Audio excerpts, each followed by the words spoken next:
ma wax lillaahi li wajhi laahi ci sunu réew mi bismillaahi ma wax lillaahi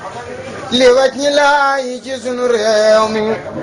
nati teewlul ma wax ba yeggal ci li ma jommal ci sunu réew mi am na atay nga dégg ma tey du courant bu doy ci biir réew mi tas nga yaakaar Dakar baka yaar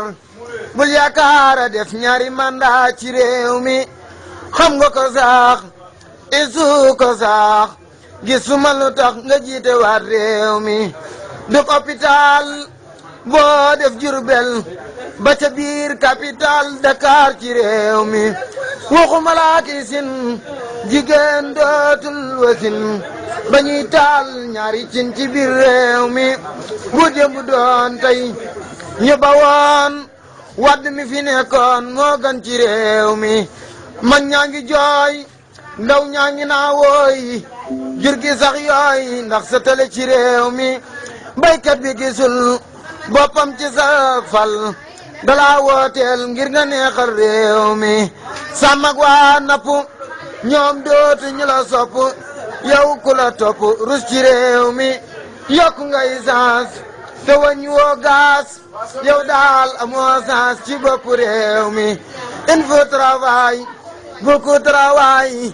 toujours travail les baax ci réew mi wadda ko waxoon moom mi fi nekkoon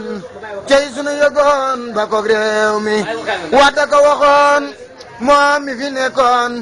tey sunu yëgoon ba ko réew mi il faut audit beaucoup audit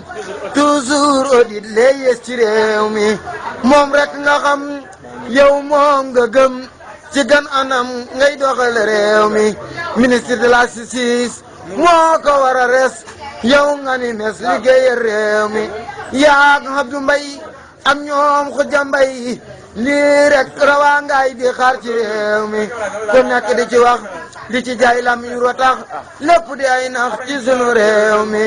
ne ko bandum moo ki mbokkam ak yu soxnaam ñoo seddoo réew mi ak Tafa Ñas waatanu rumpees ñoom ñoo gën a ës ci gaay yi réew mi ak Ndaamal Kajoor moom du nit ku wóor lu mu wax di ay nar ngir jiite réew mi amul programme moo gouvernement yokkul sunu koom ci gafak ak réew mi yoonu yokkute yoonu yàqute mbagg yi sutante leen gis ci réew mi yoonu yokkute yoonu yàqute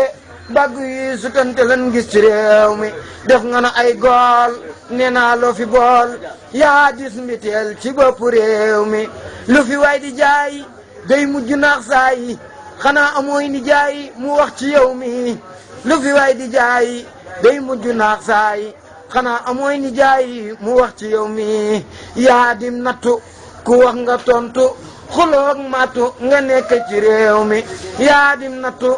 ku wax nga tontu